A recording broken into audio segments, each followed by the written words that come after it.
Hi everyone, আশা করি আপনারা সবাই ভালো আছেন। এখন আমরা জাভাস্ক্রিপ্টের ES6 ভার্সনের খুবই ইম্পর্টেন্ট একটা ফিচার ডিস্ট্রাকচারিং নিয়ে ডিসকাস করব। তো ডিস্ট্রাকচারিং এটা খুবই ইম্পর্টেন্ট হওয়ার কারণ হলো এটার ব্যবহার। সো এই জিনিসগুলো নিয়ে আমি আজকে এই কারণে বিস্তারিত আলোচনা করব যাতে আপনাদের কোনো ধরনের ডিস্ট্রাকচার নিয়ে সমস্যা না থাকে। তো সেই কারণে আমি এখানে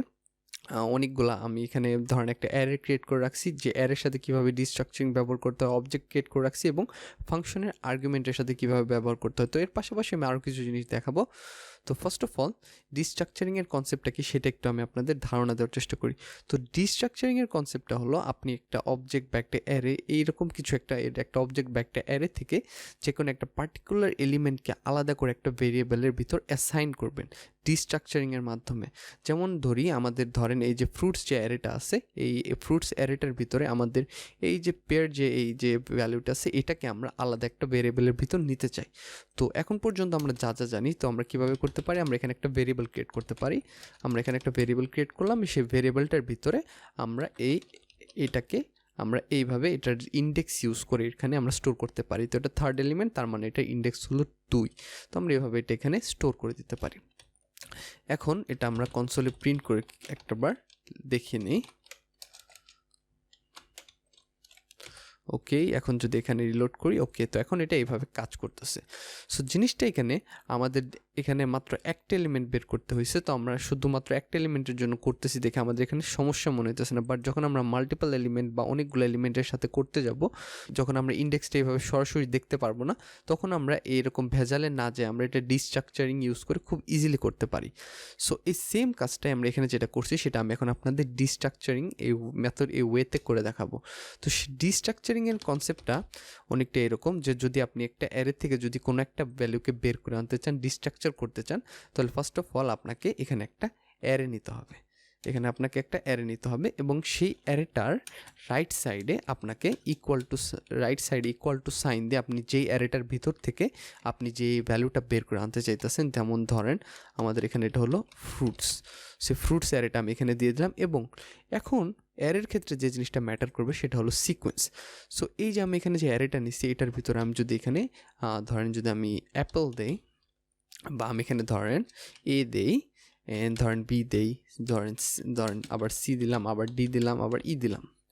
এখন আমি যেখানে ABCDE দিছি, এইগুলোকে সিকোয়েন্স বাই সিকোয়েন্স এগুলার এলিমেন্ট হিসাবে অ্যাসাইন করা হবে। যেমন ফার্স্ট যে আমি এটা দিছি সেটা এটার ফার্স্ট এলিমেন্ট হিসাবে অ্যাসাইন হবে, বিটা এটার সেকেন্ড এলিমেন্ট হিসাবে অ্যাসাইন হবে, সিটা এটার থার্ড এলিমেন্ট, এভাবে মোটামুটি সিকোয়েন্স হিসাবে সব কিছু এখানে কাজ করবে। সো এটাকে আমরা যদি কনসোলে প্রিন্ট করে একবার দেখি যে ABCDE পর্যন্তই তো করছি, সেভ করি। এখন যদি এখানে আমরা রিলোড করি, দেখেন আমরা এখানে এই সিকোয়েন্স বাই সিকোয়েন্স সবগুলো এলিমেন্টকে এখানে নিছি। সো চাইলে আসলে আমরা যদি এখানে চাই যে কোনো একটা সিঙ্গেল এলিমেন্টকেও নিতে পারি, বা এরকম চাইলে মাল্টিপল এলিমেন্টগুলোকেও এভাবে একটা করে নিতে পারি। বাট এখানে যে জিনিসটা খেয়াল রাখতে হবে সেটা হলো সিকোয়েন্স। সো ধরেন এইখানে তো সিকোয়েন্স মেনটেন করে আমরা সবগুলোকে বের করছি, বাট আমাদের এরকম একটা সিচুয়েশন আসলো যেখানে আমাদের শুধুমাত্র এই অরেঞ্জটাকে বের করতে হবে, এবং আমাদের ধরেন অরেঞ্জটা বের করতে হবে, এবং আমাদের এখানে গ্রেপটা বের করতে হবে। আর সবগুলোকে আমরা যেরকম আছে সেরকমই রাখতে চাই, আমরা এগুলোকে বের করে আনতে চাই না। তো সেরকম যদি কিছু করতে হয় সেটা আমরা চাইলে করতে পারবো। তো সেটার ওয়েটা হলো আমাদের এইখানে যে ফার্স্ট যে এলিমেন্ট আছে সেটার জায়গাটা আমাদের ফাঁকা রাখতে হবে। তো এরকম এখানে ফাঁকা রেখে দিলাম, সেকেন্ড যেটা সেটারটাও আমি এখানে ফাঁকা রেখে দিলাম, এবং থার্ড যেটা সেটারটাও আমি ফাঁকা রেখে দিলাম।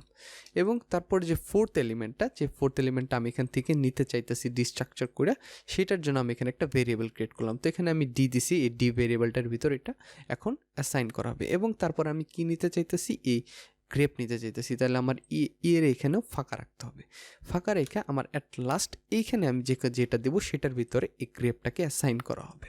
এখন যদি এটাকে সেভ করি অ্যান্ড যদি এখানে ডি এবং কে যদি আমি প্রিন্ট করি কনসোলে, তাহলে আমরা দেখতে পারবো আমরা অরেঞ্জ এবং গ্রেপ এই দুইটা ভ্যালুকে এখানে অ্যাসাইন করে আমরা এই দুইটা ভ্যালুকে ডিস্ট্রাকচার করে বের করে ফেলছি। আচ্ছা, আশা করি কনসেপ্টটা বুঝতে পারছেন। এখন এই ডিস্ট্রাকচারিংয়ের এখানে আমরা শুধুমাত্র একটা ফ্ল্যাট অ্যারের ভিতর থেকে বের করলাম, যেটার মানে একটা ওয়ান ডাইমেনশনাল অ্যারে থেকে বের করলাম। আচ্ছা, তার আগে একটা জিনিস দেখাই আপনাকে। তো এখানে চাইলে আসলে আমরা রেস্ট অপারেটরটাও ইউজ করতে পারি। যেমন আমি দুটো এগুলাকে কেটে দিতেছি, এখানে আমি ডি আর ই কে এভাবে এইখানে আগে এনে নিলাম। এখন এর পরবর্তী যে প্যারামিটারগুলো আছে বা পরবর্তী যে এলিমেন্টগুলো আছে সবগুলো এলিমেন্টকে আমি একটা সিঙ্গেল একটা প্যারামিটারের ভিতর সিঙ্গেল একটা ভ্যারিয়েবলের ভিতর নিতে পারি। ধরেন আমি এটার নাম দিলাম হলো রেস্ট। এখন আমরা যদি এখানে রেস্ট যে ভ্যারিয়েবলটা আছে সেটাকে যদি আমরা কনসোলে প্রিন্ট করি, রেস্টটাকে যদি প্রিন্ট করে খেয়াল করি, দেখেন রেস্ট হলো সেই রেস্ট অ্যারেটুকু যে দুইটাকে আমরা আলাদাভাবে স্পেসিফিকভাবে আমরা নিছি, সেই দুইটা বাদে যে আমাদের পুরো অ্যারেটা আছে সেটা আসলে রেস্ট ভ্যারিয়েবলটার ভিতরে এখানে আমরা এই রেস্ট অপারেটরের মাধ্যমে আমরা এখানে নিয়ে ফেলছি। তো এখানে চাইলে আমরা রেস্টও ব্যবহার করতে পারি। ওকে, এখন যে ব্যাপারটাতে আমি তখন যে জিনিসটা নিয়ে বলতে চাইতেছিলাম সেটা হলো এটা তো শুধুমাত্র একটা ফ্ল্যাট অ্যারে, এটা একটা ওয়ান ডাইমেনশনাল অ্যারে। তো যখন আমরা এরকম মাল্টি ডাইমেনশনাল অ্যারে যে অ্যারের ভিতরে অ্যারে, তখন আমরা সেখান থেকে কীভাবে ডিস্ট্রাকচার করতে পারি সেই ওয়েটা দেখানো আমার প্রয়োজন। তো সেটার জন্য আমি এখানে একটা কাজ করতে পারি, আমি গোয়াভা থেকেই একটা অ্যারে স্টার্ট করতে পারি। এখানে ওকে, গোয়াভা থেকে আমি এখান থেকে অরেঞ্জ পর্যন্ত নিলাম, এই তিনটা নিয়ে আমি এখানে ভিতরে একটা অ্যারে ক্রিয়েট করলাম। এটাকে আমি আপাতত সরাই দিতেছি, এটা আমার দরকার নাই। এখন এই যে আমি এই যে অ্যারেটা ক্রিয়েট করছি, এই অ্যারেটা, এই সেকেন্ড অ্যারেটা আমার ভিতরে অ্যারেটা, এটার ভিতর থেকে আমি অরেঞ্জকে নিতে চাইতেছি। তো ফার্স্ট অফ অল এখানে আমাদের যে জিনিসটা মাথায় রাখতে হবে সেটা হলো স্টেপ বাই স্টেপ আমরা এখানে আমাদের যেতে হবে। তো ফার্স্ট অফ অল আমাদের রেফারেন্সটা কার, মানে সব কিছু কার ভিতরে আছে, সব কিছু আছে ফ্রুটসের ভিতরে। তার মানে আমাদের সর্বপ্রথম ফ্রুটসকে, আমাদের এই পাশে ফ্রুটসকে আনতে হবে, এবং তারপর ফ্রুটসের ভিতরে আমাদের ফার্স্ট এলিমেন্টটা কি, অ্যাপেল। অ্যাপেল তো আমাদের প্রয়োজন নেই, সো আমরা এখানে অ্যাপেলটা এখানে ফাঁকা রাখতেছি। তারপর সেকেন্ড এলিমেন্ট কি, সেকেন্ড এলিমেন্টটা হলো সেই অ্যারেটা যেটার ভিতর থেকে আমরা এলিমেন্টটাকে বের করে আনতে চাইতেছি। তো সেইটাকে আমরা যদি এইভাবে আবার ডিস্ট্রাকচার করব, এখানে এসে আমরা ডিস্ট্রাকচার করব, ডিস্ট্রাকচার করে সেইটার আমরা কোন এলিমেন্টটাকে নিতে চাইতেছি, ফার্স্টটাকে নিব না, তারপর সেকেন্ডটাকেও নিব না, আমরা থার্ড এলিমেন্টটাকে নিতে চাইতেছি। সো আমি এখানে অরেঞ্জ নামের এখানে একটা ভেরিয়েবল ক্রিয়েট করলাম। আরেকটা ইম্পর্টেন্ট ব্যাপার আমি তো বলতেছি, তারপর আবার বলি, এখানে যে আমরা এখান থেকে যে আমরা ডিস্ট্রাকচার করে বের করে আনতেছি ভ্যালুগুলো, সেগুলো কিন্তু এই ভেরিয়েবলগুলোর ভিতরে অ্যাসাইন হয়ে গেছে। আমরা এখান থেকে বের করে এনে এই যে ভেরিয়েবলগুলোর ভিতরে অ্যাসাইন করতেছি। ওকে, সো এখন যদি অরেঞ্জটাকে যদি কনসোলে চেক করি, তাহলে আমরা এটা ভ্যালুকে অরেঞ্জই পাবো। ওকে, সো আমরা এই লেভেল থেকে যে আমরা আস্তে আস্তে এখান পর্যন্ত এসে আমরা এটাকে ডিস্ট্রাকচার করতে পারছি। তো আশা করি অ্যারে ডিস্ট্রাকচারিং নিয়ে আপনাদের আর কোনো সমস্যা থাকার কথা না। ওকে, এখন অ্যারে ডিস্ট্রাকচারিং তো দেখালাম, এখন আমরা যাই হলো অবজেক্ট ডিস্ট্রাকচারিং। তো এগুলো আমি আপাতত কমেন্ট আউট করে রাখি, তো কনসোলটা বেশি পলিউটেড করতে চাই না, আমি এটা রিলোড করে নিই। ওকে, এখন আসি অবজেক্ট ডিস্ট্রাকচারিংয়ে। অবজেক্টের ক্ষেত্রে যদি ডিস্ট্রাকচারিং করতে হয় তাহলে ব্যাপারটা মোটামুটি সিমিলারই হবে, বাট কিছুটা ডিফারেন্স আছে। সো ধরেন আমার যে পার্সন অবজেক্টটা আছে, এই পার্সন অবজেক্টটার ভিতর থেকে আমি ফার্স্ট নেম, ধরেন লাস্ট নেম যে প্রপার্টিটা আছে সেটাকে ডিস্ট্রাকচার করে একটা ভেরিয়েবলের ভিতর নিতে চাইতেছি। সো সেটার জন্য ধরেন আমাদের এখানে কনস্ট নিতে হবে। তারপর মানে এখানে যদি আপনি লেট ইউজ করেন তাহলে একটা লেট ভেরিয়েবল হবে সেটা, আবার যদি কনস্ট ইউজ করেন তাহলে সেটা একটা কনস্ট্যান্ট ভেরিয়েবল হবে। আচ্ছা, তো আমি এখানে আপাতত কনস্টই রাখলাম। কনস্ট রাখার পর আমাদের এখানে একটা দুইটা কার্লি ব্রেসিস নিতে হবে, যেহেতু এটা একটা অবজেক্ট, তো আমাদের এখানে দুইটা কার্লি ব্রেসিস নিতে হবে, এবং এটার রাইট সাইডে আমাদের যে অবজেক্টের ভিতর থেকে আমরা ডিস্ট্রাকচার করতে যেতেছি সেটাকে আমাদের এখানে দিতে হবে। সো আমাদের এখানে পার্সন দিতে হবে। এখন এটার ভিতর থেকে আমার ফার্স্ট নেম প্রপার্টিটা প্রয়োজন। সো ফার্স্ট নেম প্রপার্টিটা আমাকে নিতে হলে অ্যাকচুয়ালি আমার এই প্রপার্টিটার নাম দিয়ে দিতে হবে। সো আমি এখানে ফার্স্ট নেম প্রপার্টিটার নাম দেবো এরকম করে ফার্স্ট নেম, তখন এখান থেকে ফার্স্ট নেম নামের এখানে একটা ভেরিয়েবল ক্রিয়েট হবে যেখানে এই ফার্স্ট নেম প্রপার্টিটার ভ্যালুকে অ্যাসাইন করা হবে। তো সেটা আমরা কনসোলে প্রিন্ট করে একবার দেখে নিতে পারি। সো আমি এখানে ফার্স্ট নেমকে প্রিন্ট করে নিলাম, ফার্স্ট নেমকে প্রিন্ট করে দিলাম, আর যদি রিলোড করি আমরা এখানে ফার্স্ট নেমটা পেয়ে গেছি। ওকে, এখন অবজেক্টের ক্ষেত্রে যে জিনিসটা বেশি গুরুত্বপূর্ণ সেটা হলো, আমরা অ্যারের ক্ষেত্রে কি দেখেছিলাম, অ্যারের ক্ষেত্রে ম্যাটার করে হলো সিকোয়েন্স বা পজিশন, আমরা কোন পজিশন থেকে আসলে পুল আউট করতেছি। বাট এই অবজেক্টের ক্ষেত্রে ম্যাটার করে হলো আমরা কোন প্রপার্টিটাকে এখান থেকে পুল আউট করতেছি। সো যদি আপনি এখান থেকে এজকে পুল আউট করতে চান তাহলে আপনাকে এখানে এই প্রপার্টিটা এখানে বলে দিতে হবে যে আপনি এজ প্রপার্টিটাকে পুল আউট করে দিতে চাইতেছেন, বা আপনি যদি এখান থেকে অ্যাড্রেসকে পুল আউট করতে চান এখানে আপনাকে অ্যাড্রেস বলে দিতে হবে। সো এখানে যদি এটাকে এজ দেই তাহলে এটা এখানে এজের ভ্যালুটা দেখাবে। আচ্ছা, অবজেক্ট ডিস্ট্রাকচারিং এর ক্ষেত্রে আমরা এখানে আরেকটা ফিচার পাই, সেটা হলো তো আমি এখানে এজ ভেরিয়েবল এজ প্রপার্টিটার ভ্যালুটাকে ডিস্ট্রাকচার করতে চাই এবং সেই ডিস্ট্রাকচার্ড ভ্যালুটাকে আমি অন্য কোনো একটা ভেরিয়েবলের ভিতর স্টোর করতে চাই। ধরেন সেই ভেরিয়েবলটার নাম হতে পারে নেক্সট নিউ এজ বা সামথিং লাইক অন্য কোনো একটা ভেরিয়েবল হতে পারে। তো ধরেন সেটার ক্ষেত্রে শুধু সেই রকম কিছু করতে হয়, তখন আমাদের সেটা আমরা এখানে সরাসরি করে ফেলতে পারি। তো সেটার জন্য আমাদের এখানে একটা সেমিক্লোন ইউজ করতে হবে। সেমিক্লোন ইউজ করার পর আমরা যে ভেরিয়েবলটার ভিতর এটাকে রাখতে যেতেছি, তো ধরেন আমি এখানে দিতে পারি নিউ এজ বা সামথিং, আমি জাস্ট আপনাদের বোঝানোর জন্য এরকম একটা কিছু দিলাম। আচ্ছা, নিউ এজ। এখন যদি নিউ এজটাকে আমরা দেখি, তাহলে আমরা নিউ এজের ভিতর এই এজ প্রপার্টিটার ভ্যালুকে অ্যাসাইন করেছি। দেখেন এটাকে আমরা এখন আমাদের আউটপুটে কোনো নাই ডিফারেন্স নেই, তার মানে আমরা এখানে এটা পারফেক্টলি কাজ করতেছি। আচ্ছা, এখন আসি হলো নেক্সট স্টেজে। তো এটা তো আপাতত আমরা যে এজটাকে পুল আউট করছি সেটা হলো আমাদের ফার্স্ট লেভেলে আছে। এখন দেখি আমরা সেকেন্ড লেভেল থেকে কিছু আমরা কোনো একটা কিছুকে ডিস্ট্রাকচার করতে পারি কিনা। তো এখানে আমি একটা নেস্টেড অবজেক্ট রাখছি অ্যাড্রেস, যেটার ভিতরে আমরা এই কারেন্ট প্রপার্টিটাকে এখান থেকে আমরা পুল আউট করতে, মানে আমরা ডিস্ট্রাকচার করতে চাইতেছি। সো সেটার জন্য আমাদের কি করতে হবে সেটা আমরা এখন দেখব। সো সেটা করার জন্য ফার্স্ট অফ অল আমাদের আগের বারের মতো স্টেপ বাই স্টেপ থিঙ্ক করতে হবে। সো ফার্স্ট অফ অল পার্সনের কাছে তো আমরা আসছি, পার্সনের পর আমাদের কার কাছে যাইতে হবে, পার্সনের পর আমাদের অ্যাড্রেসের কাছে যাইতে হবে, এবং অ্যাড্রেসের পর আমাদের এখানে একটা ক্লোন দিতে হবে। ক্লোন দেওয়ার পর অ্যাড্রেস যেহেতু একটা অবজেক্ট, সেটাকে ডিস্ট্রাকচার করতে হবে আমাদের। এভাবে আমাদের আরেকটা অবজেক্ট নিতে হবে এবং সেটার ভিতরে আমরা কোন প্রপার্টিটাকে নিয়ে যেতেছি, কারেন্টকে নিয়ে যেতেছি। সো এভাবে আমাদের এখানে কারেন্টটাকে এখন বলে দিতে হবে। সো আমরা এখন কারেন্ট নামের একটা ভেরিয়েবল ক্রিয়েট করেছি এখানে। সো আমরা যদি এখন কারেন্টটাকে চেক করি কনসোলে, সো আমরা কারেন্ট নামের ভেরিয়েবলটাকে বাইরে তৈরি করেছি। ওকে, সো আমরা কারেন্ট নামের এখানে একটা ভেরিয়েবল পেয়েছি। এখন এই স্টেজে এসেও চাইলে আমরা এটার নেমটাকে চেঞ্জ করে দিতে পারি। তো সেটার জন্য এখানে আমাদের একটা সেমিক্লোন দিয়ে আমাদের এখানে ধরেন আমি এখানে অ্যাড্রেস নামের একটা ভেরিয়েবল ক্রিয়েট করলাম। যদি অ্যাড্রেসকে আমি কনসোলে প্রিন্ট করি, যদি রিলোড করি, খেয়াল করেন এটা এখন পারফেক্টলি কাজ করতেছে। সো এখানে মেন যে ব্যাপারটা সেটা হলো আপনাকে স্টেপ বাই স্টেপ থিঙ্ক করতে হবে। সো ফার্স্ট স্টেপে আপনি কই যাবেন, ফার্স্ট স্টেপে যাবেন যার কাছে হলো সব কিছু আছে, যে হলো মেন রেফারেন্স, যেমন পার্সন। নেক্সট স্টেপটা কি, নেক্সট স্টেপ হলো আপনি যদি আপনার নেস্টেড অবজেক্ট হয়, তো তারপর আপনার যে অবজেক্টটা যে প্রপার্টির ভিতর স্টোর করে, যেমন এই ক্ষেত্রে হলো অ্যাড্রেস, তারপরে যাবেন আপনি অ্যাড্রেসের কাছে। এখন অ্যাড্রেসের কাছে যাওয়ার পর যদি আপনি অ্যাড্রেসের ভিতরের কোনো প্রপার্টি নিতে চান, তাহলে সেখানে আপনাকে সেমিক্লোন ইউজ করতে হবে এবং যেহেতু এটা একটা অবজেক্ট, তারপর সেখানে আপনাকে আবার একটা ডিস্ট্রাকচারিং করতে হবে, আরেক লেভেলে যে ডিস্ট্রাকচারিং করতে হবে।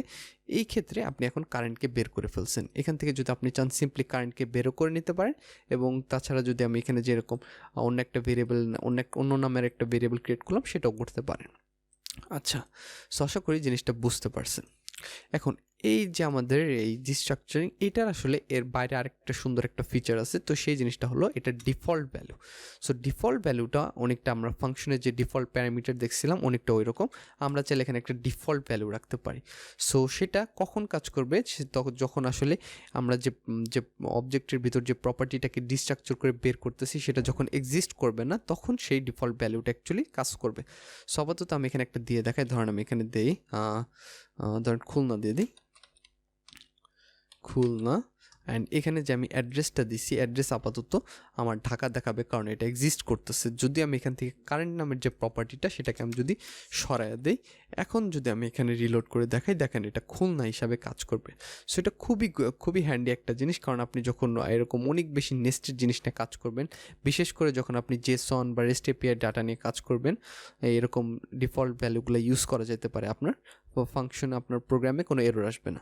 সো সেটা বেশি দূরের কথা আমি বলে ফেলছি, তো আপাতত এই জিনিসটা আপনার এভাবে দেখে নেন। ওকে, সো এভাবে চাইলে আমরা এখানে ডিফল্ট ভ্যালু রাখতে পারি। এখন এখানে আমরা অ্যারের ক্ষেত্রে যে রেস্ট অপারেটর যে ব্যবহারটা দেখছিলাম, যে রেস্ট অপারেটরের মাধ্যমে আমরা বাকি সব এলিমেন্টগুলোকে আলাদা করে একটা অ্যারের ভিতর নিতে পারতাম। তো এখানে অবজেক্টের ক্ষেত্রে এই জিনিসটা কাজ করবে। তো যেমন আমি যদি এখান থেকে শুধুমাত্র অ্যাড্রেস যে অবজেক্টটা আছে এইটুকুকে যদি ডিস্ট্রাকচার করি, এবং তার পাশাপাশি আমি সম্পূর্ণ এই যে আমার আছে অবজেক্টটাকে আছে সেটা আবার অন্য একটা ভেরিয়েবলের ভিতর আমি রাখতে চাই, তো ধরেন সেটা হবে আমার নিউ ওবিজে।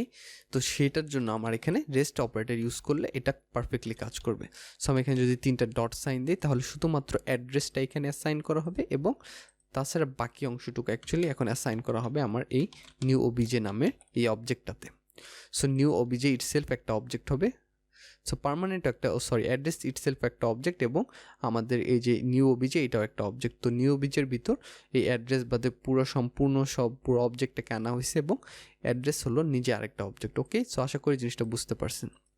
আচ্ছা, তো অবজেক্ট ডিস্ট্রাকচারিং নিয়ে মোটামুটি তো দেখালাম। এখন আসলে এই ডিস্ট্রাকচারিংয়ের ব্যবহার, আরেকটা গুরুত্বপূর্ণ ব্যবহার, সেটা হলো ফাংশনের আর্গুমেন্টের সাথে। সো ফাংশনের আর্গুমেন্টের সাথে এটা আমরা কীভাবে ব্যবহার করতে পারি। সো আমি এখানে এগুলাকে আপাতত আমি এগুলা কমেন্ট আউট করে দিতেছি, এগুলোর কোনো প্রয়োজন নাই। এখানে আমি একটা ফাংশন ক্রিয়েট করে রাখছি ডিসপ্লে পারসন। সো সেটা জাস্ট কিছুই করে না, সেটাই এই যে এই কনসোল লগটা করে, সে console dot log his name is এই পারসন ডট ফার্স্ট নেম, বা এখানে জাস্ট একটা মিনিংফুল সেন্টেন্স তৈরি করে কনসোলে প্রিন্ট করে। এখানে আমি প্যারামিটার হিসাবে পারসনকে পাঠাইছি। সো এই যে এখানে আমার যে জিনিসটা আমি দেখাইতে চাইতেছি, দেখেন যে আমি পারসন ডট ফার্স্ট নেম করতেছি, পারসন ডট লাস্ট নেম করতেছি, এটা হ্যাঁ এটা এখানে কোনো প্রবলেম নেই, বাট এটা আমরা ডিস্ট্রাকচারিং ইউজ করে আরও বেটার ওয়েতে করতে পারতাম। তো কেমন, আমরা এখান থেকে যে পারসনটা পাস করছি সেটা হলো এই অবজেক্টটা। তো এই অবজেক্টটাকে আমরা এইখানে আর্গুমেন্টের এখানে আমরা এটাকে ডিস্ট্রাকচার করতে পারি। সো এটার ভিতর থেকে আমরা কী নিতে চাই, আমরা এটার ভিতর থেকে ফার্স্ট নেম নামের এই জিনিসটাকে নিতে চাইতেছি, ফার্স্ট নেম নিতে চাইতেছি। তারপর এখান থেকে আমরা কি নিতে চাইতেছি, লাস্ট নেম নিতে চাইতেছি, লাস্ট নেম। এবং তারপর এটার ভিতর থেকে আমরা কি নিতে চাইতেছি, তারপর এটার ভিতর থেকে আমরা কারেন্ট যে অ্যাড্রেসটা আছে সেটা নিতে চাইতেছি। তো সেইটা নেওয়ার জন্য আমরা কি করব, সেটা নেওয়ার জন্য আমরা এটার ভিতর যে অ্যাড্রেসটা আছে সেটার কাছে যাব। সেটার কাছে যাওয়ার পর তার ভিতরে যেহেতু আছে কারেন্ট, তার কারেন্টের কাছে যাব, এবং কারেন্টকে অ্যাট লাস্ট আমরা এভাবে ডিস্ট্রাকচার করে ফেললাম। সো এই তিনটা যে আমরা এখানে যে ভেরিয়েবল ক্রিয়েট করলাম, এই তিনটাকে আমরা এখানে ইউজ করে দেখতে পারি। সো আমি এখানে এখন এই পারসন ডট ফার্স্ট নেম দেওয়া বাদ দিয়ে আমি শুধুমাত্র ফার্স্ট নেম দেবো, অ্যান্ড এখানে পারসন ডট লাস্ট নেমের পারসনটা কেটে দিতেছি, অ্যান্ড এখানে আমি অ্যাড্রেস এবং পারসন দুইটাকে কেটে দিতেছি। অ্যান্ড এখন যদি সেভ দিয়ে যদি এখন রিলোড করি, এই দেখেন এটা কিন্তু এখনও একদম পারফেক্টলি কাজ করতেছে। সো এইভাবে চাইলে আমরা অনেক বড় একটা অবজেক্টের ভিতর থেকে আমরা যে কোনো একটা সিঙ্গেল প্রপার্টিকে নিয়ে নিতে পারি। আপনার সেই প্রপার্টিটা আলাদা করে পাস করে দিতে হইতেছেন, আপনি সেই পুরো অবজেক্টটাকে পাস করে দিতেছেন। আপনার শুধুমাত্র আপনি যে প্রপার্টিগুলো আপনার প্রয়োজন সেগুলোকে আপনি এখান থেকে ডিস্ট্রাকচার করে বের করে নিতেছেন। তো দেখেন জিনিসটা কিন্তু আপনার জন্য অনেক বেশি সহজ হয়ে গেছে। তো এই ভিডিওটা কিন্তু অনেক লং হয়ে গেছে, আমার মনে হয় অনেকটা সময় হয়ে গেছে আমি ভিডিওটা করতেছি। তো এটার কারণটা হলো এখানে আসলে অনেক কিছু আছে আলোচনা করার মতো, তো অনেক কিছু আলোচনা করেও ফেলছি। সো জিনিসগুলা আসলে আপনাকে কনসেপ্টটা বুঝতে হবে। সেখানে অবজেক্টের ক্ষেত্রে কনসেপ্টটা হলো আপনি ওয়ান বাই ওয়ান স্টেপ পার করে যাবেন। প্রথমে আপনি মেন অবজেক্টের কাছে যাবেন, তারপর তার পরবর্তী অবজেক্টের কাছে যাবেন, তার পরবর্তী অবজেক্টের কাছে গেলে আপনাকে সেখানে ডিস্ট্রাকচার করতে হবে, এবং তারপরে যদি আরেকটা অবজেক্ট থাকে তারপর আপনি আবার নেক্সট লেভেলে যে সেখানে ডিস্ট্রাকচার করে সেখান থেকে আপনি চাইলে বের করে আনতে পারেন। অ্যান্ড এর ক্ষেত্রে কি ম্যাটার করে, এর ক্ষেত্রে ম্যাটার করে হলো এটার সিকোয়েন্স। আপনার ওয়ান বাই ওয়ান সিকোয়েন্সগুলোকে মনে রাখতে হবে, আপনার সিকোয়েন্সটা মেনটেন করে এখানে ডিস্ট্রাকচার করতে হবে। এবং অবজেক্টের ক্ষেত্রে ম্যাটার করে হলো আপনার প্রপার্টির নামটা। আপনি প্রপার্টির নামটা যে নামটা দিবেন, যে প্রপার্টির নাম দিয়ে আপনি ডিস্ট্রাকচার করবেন, সেই প্রপার্টির ভ্যালুটা ডিস্ট্রাকচার হবে। ওকে, অ্যান্ড এখানে তো আমরা ফাংশনের ক্ষেত্রে দেখলামই, চাইলে আমরা আসলে এই পার্সনটাকে এখানে ডিস্ট্রাকচার করে সেটার আমরা টেম্পোরারি কিছু ভেরিয়েবল ক্রিয়েট করে এখানে ভেরিয়েবলগুলো ক্রিয়েট করে এখানে আমরা ভেরিয়েবলগুলোকে ইউজ করতে পারি। তো আমি মনে করি আপনি যদি এই ভিডিওটা মোটামুটি যদি ভালো করে মনোযোগ দিয়ে দেখে থাকেন, তাহলে আপনার এই ডিস্ট্রাকচারিংয়ের যে এই কনসেপ্টগুলো নিয়ে আপনার আর কোনো সমস্যা থাকার কথা না। কারণ এখানে আমি অনেক বেশি একটা জিনিসকে আপনার বারবার করে আলোচনা করেছি, বারবার করে আপনাকে এক্সপ্লেন করে দিয়েছি। তারপরে যদি আপনার কোনো সমস্যা থাকে, আমার মনে হয় না থাকবে, তো তারপরে যদি সমস্যা থেকে থাকে তাহলে আপনি আমার ভিডিওর নিচে আমাদের কমেন্ট করে বলতে পারেন, বা আপনি আমাদের যে ফেসবুক গ্রুপ আছে লার্ন হান্টার, সেখানে আপনি জয়েন করতে পারেন, ফেসবুক যে পেজটা আছে সেখানে জয়েন করতে পারেন। তো মোটামুটি আমরা চেষ্টা করবো আপনার প্রবলেমে আপনাকে হেল্প করার। সো এই ভিডিওটা এমনি অনেক লং হয়ে গেছে, আমি আর লং করতে চাই না। তো যা দেখাইছি প্লিজ আপনারা ভালো করে খেয়াল করে নেবেন, তাহলে আমি আশা করি আপনাদের এই ডিস্ট্রাকচারিংয়ের কনসেপ্ট নিয়ে আর কোনো সমস্যা থাকবে না। সো ডিস্ট্রাকচারিং নিয়ে মোটামুটি এই পর্যন্তই থাকতেছে, দেখা হবে আবার নেক্সট ভিডিওতে আবার নতুন কোনো একটা টপিক নিয়ে।